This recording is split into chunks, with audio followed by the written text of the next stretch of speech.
मैं हर रात अपनी गर्लफ्रेंड के पैरों पर बदबूदार कीचड़ लगा था, उस पे आधा किलो आटा छिड़का और फिर तुरंत सोने का नाटक करता था। और वो हर रात ठीक 2 बजे उठी, मेरा एक बाल तोड़ती और चुपचाप घर से निकल जाती। एक दिन मैंने उसके पैरों के निशानों का पीछा किया। मुझे लगा आज उसकी असलियत पता चल जाएगी, पर रास्ते में अचानक मैंने देखा कि एक बड़ा सा ट्रक एक छोटी सी बच्ची को टक्कर मारने वाला है। बिना सोचे समझे मैं आगे कूदा और उसे बचा लिया, पर इस चक्कर में मुझे ऐसी जोरदार टक्कर लगी कि मैं 10 मीटर दूर जा गिरा।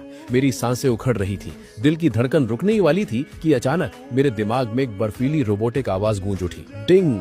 Shane house system successfully bound. एक ही झटके में मेरे नाम के ब्लैक कार्ड में 100 ट्रिलियन फंड्स जमा हो गए। साथ ही मुझे गोल्डन आई स्किल मिल गई, जिससे मैं किसी भी चीज की असली कीमत और किसी का भी दिल पढ़ सकता था। और ऊपर से कुन फिस्ट ग्रैंड मास्टर स्किल की ताकत अलग। मेरी आंखें अचानक खुली। मेरा पूरा जिस्म एक ऐसी ताकत से भर चुका था जो मैंने पहले कभी महसूस नहीं की। मैं 5 किलोमीटर दूर से आती हुई एक मेबैक की आवाज भी साफ सुन सका था।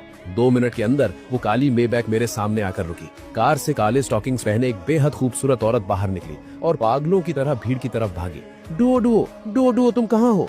जिस बच्ची को मैंने बचाया था वो रोते हुए उस औरत के गले लग गई।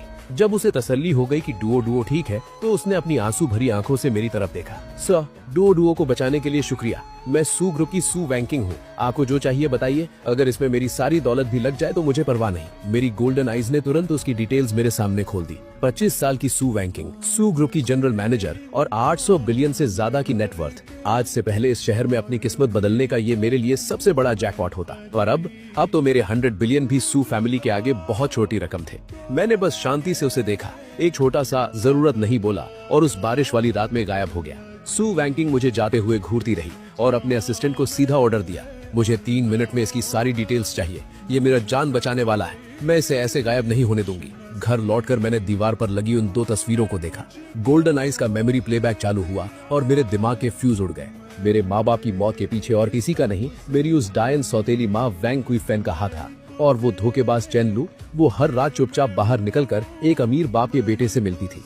बहुत बढ़िया। मेरे चेहरे पर एक शैतानी मुस्कान आ गई। सबसे पहले उस वैंग क्वी फेन का हिसाब बराबर करूंगा, फिर चैन लू और उसके उस अमीर आशिक को ऐसी औकात दिखाऊंगा कि उन्हें ऑर्डर डिलीवरी करने के लायक भी नहीं छोड़ूंगा। सीधा सड़क पर भीख मांगेंगे। अगले दिन सुबह सुबह मैं सीधा लिंग फैमिली के बंगले पर पहुंचा। अंदर घुसते ही चीज टूटने और वैंग क्वी फेन के गुस्से से चीखने की आवाज आई। मत तोड़ो, मैं जल्दी उस लिंग चैन से पेपर्स पर साइन करवा लूंगी, तब ये बंगला मेरा होगा और मैं तुम्हारे पैसे लौटा दूंगी। एक जोरदार थप्पड़ की आवाज ने उसका रोना बंद कर दिया। मैंने दरवाजा धक्का देकर खोला। हमेशा घमंड में उड़ने वाली वैंग क्वी फेन आज जमीन पर घुटन के बल गिरी थी। उसके गाल पर लाल थप्पड़ का निशान था। सामने जैंग चैंग का underground loan shark brother who बैठा था, जिसके पीछे 4 गुंडे स्टील पाइप पकड़े थे। मैं एकदम आराम से चलते हुए